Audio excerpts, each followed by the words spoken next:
Welcome to the Holistic High Achiever podcast. I'm your host, Kaitlin. This podcast is all about thriving in the modern world without sacrificing your health. It's for all my fellow high achievers, business owners, mompreneurs, single parents, hustlers, and for the people who just do so much for everyone else, sometimes at a detriment to their own health. The people who want to do it all, but need to find a better way without burning themselves out or continuing to put their health on the back burner. Yes, we'll talk about health, nutrition, and movement and easy solutions to living healthier, but we'll also cover topics like goal setting, building habits, and overcoming challenges and limiting beliefs, which can be applied to any area, including health, so that you can thrive holistically. I am so excited to bring you today's episode on curbing sugar cravings because it's something I personally used to struggle with a lot, and the majority of my clients struggle with at some point. So my hope is that the majority of listeners get some incredible value from the episode with just a few good tips on what to start implementing right away. First, I like to start out by saying I'm not anti-sugar. So before you turn the episode off, like I'm not giving my donuts up, just listen, I eat sugar.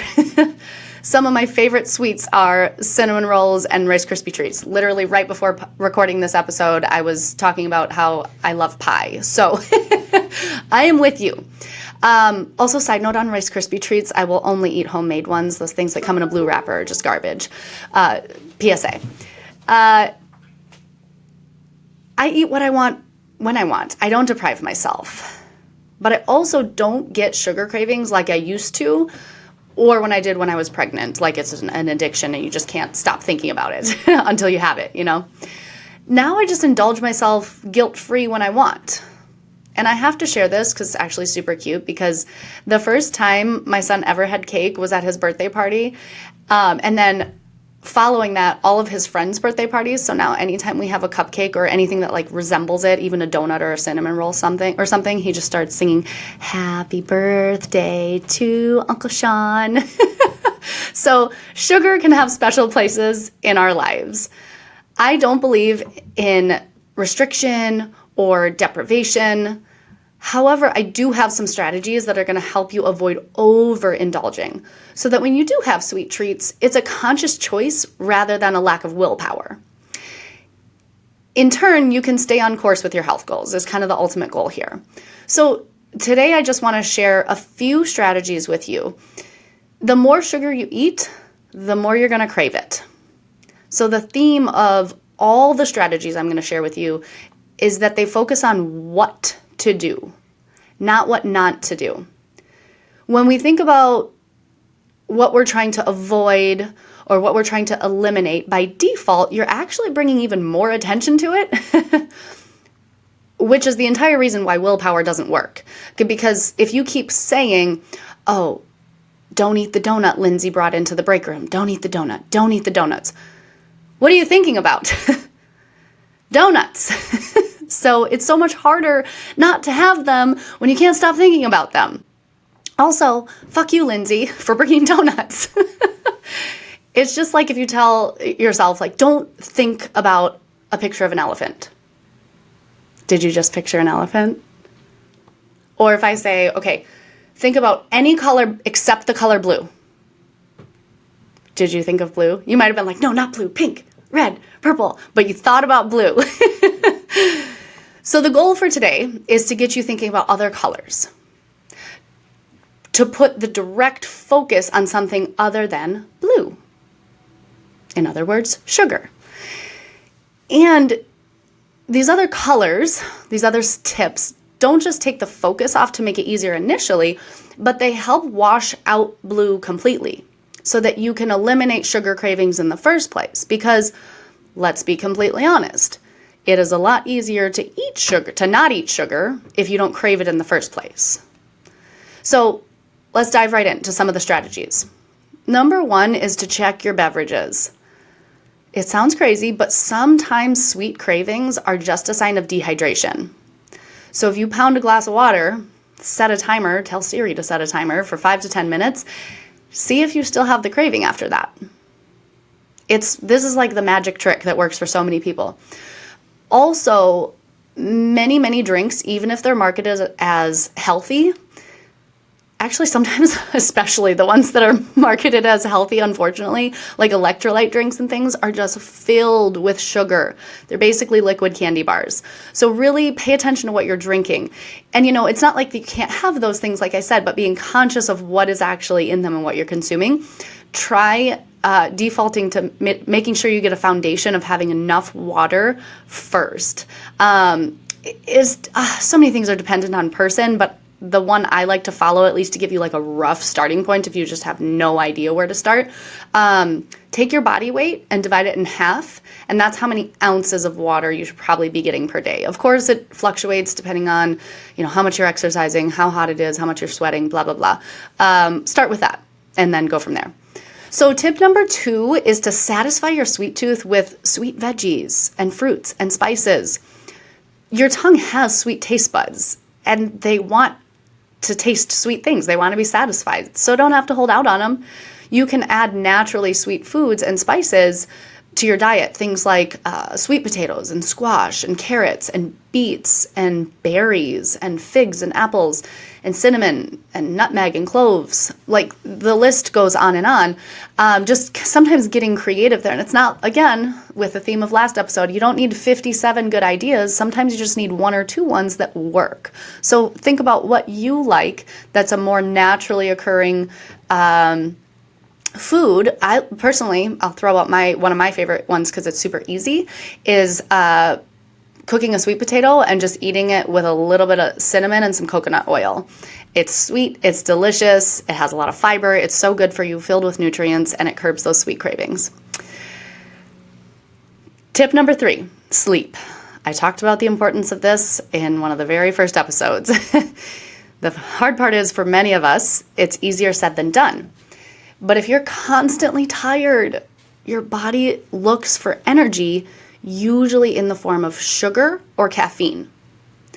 Because if your body's those are the things that, if you've ever attended one of my How to Kick the Sugar Habit workshops, which I'll be hosting one, I'll talk about in a little bit, I think November 7th, but that's how our bodies work. Sugar is the thing that gives us the quickest energy, not the longest lasting, but when your body is so exhausted, you're gonna crave it more. Your body is gonna send you craving to signal you to eat something sugary because it's gonna give the body some quick energy. It's not a long-term solution because what you really need is sleep. So power down an hour earlier than usual. We talked about that in the sleep episode. If you can't do an hour, do 5 minutes, do 10 minutes, whatever. But sometimes getting better sleep is all you need to completely make your sugar cravings disappear. Okay, tip number 4 is to check your protein. This is a fun, kind of cool fact, but watching how much protein, as well as what kind of protein you're getting, especially when it's involving animal protein, can make a difference, because eating too little protein can lead to massive sweet cravings. Also, eating too much protein can lead to sweet cravings. And when I work with clients, we find just the right spot for protein intake so that they feel satisfied. I think every single health coaching client I've ever worked with, one of the things we do in the very beginning is looking at starting their day with protein, because then you're setting yourself up for a foundation of eliminating cravings for the whole day. Whereas if you start your day with chocolate cake, you're going to have a harder time because it's going to put you on this cycle of then craving more sugar. So getting in enough protein, period, but especially if you can start the day with protein. Okay, tip number 5, be leery of low-fat and fat-free foods. So when manufacturers take the fat out of foods, what do you think they put in it? Sugar. Because if it didn't have sugar, it would taste like garbage. Because also fatty foods can taste good, and fat isn't the worst thing in the world for you either. Our brains need fat to survive. It's just the types of fat we're getting, which would be an entirely different episode. So I'm not going to go down that rabbit hole, but read a nutrition label. Like, low-fat foods are often not the healthiest choice. Many, many times you'd be better off just eating the full-fat version, because it's going to sustain you longer, fulfill you longer, and eliminate those sugar cravings. And I know I'm just giving like surface level, because this is whatever tip is resonating with you. Again, just start with that. These aren't meant to do every single one, but these are things that can help. So Tip number 6 is to move yourself. Movement is just another kind of fuel for your body. It releases stress and it makes you feel great. It makes you look great. And when you don't get enough, the body starts to look for other ways to blow off steam, like binging on Snickers bars. So find a way to move your body that you like. I'm not telling you to go to the gym and punish yourself with torturous exercise that you hate or run until you break bones in your feet. Just find some way to move your body that feels good and do it. The last one, tip number 7, is to create a new post-meal ritual. How many of you feel like you have to have a sweet treat after every single meal? If you're that type of person, just like dessert after meal, one of the things you might actually like about it is simply the ritual. Simply, it's a habit. That's just what you do. After dinner, we have dessert. After dinner, the server comes, asks if we want dessert. It just has become something that you do. So even if you're not necessarily wanting it, you have it anyways. So change that habit. I'm not saying sometimes if you're out for a fancy meal and the server asks you, do you want tiramisu, that you have to say no, but eliminate making it an everyday thing. What are some other possibilities for post-meal rituals that you could do? Maybe it's taking a short walk or some light stretching, something that just takes the focus off of it. Because again, the more sugar you eat, the more you're going to continue craving it. If you don't leave the episode with anything else, leave with that. However, if you want to understand a little bit more that I've kind of hinted to about like why we have sugar cravings in the first place and how it's absorbed into the body, and just more information on how to break free from like needing to rely on willpower alone. I am hosting a virtual How to Kick the Sugar Habit event on November 7th. We'll link it in the show notes. It's free. You just have to register on Eventbrite. I promise you though, with this is one of the most valuable talks I give that my clients have appreciated, because it just gives you not just the how, but the what to do about it. So you're going to get incredible value from this event, and I promise to walk away with at least one major aha moment about how to break out of the rut and get into action. See you then. Thank you so much for being here with me on Holistic High Achiever. I hope today's episode left you feeling inspired and ready to take on the world one healthy step at a time. If you enjoyed this episode, please like, follow, subscribe, and leave a review. It helps so much. And if you're anything like me, you probably thought of someone else who would likely resonate with this as you were listening, so don't forget to share it with them, because who can't use a little extra motivation? Until next time, keep embracing your journey and kicking ass.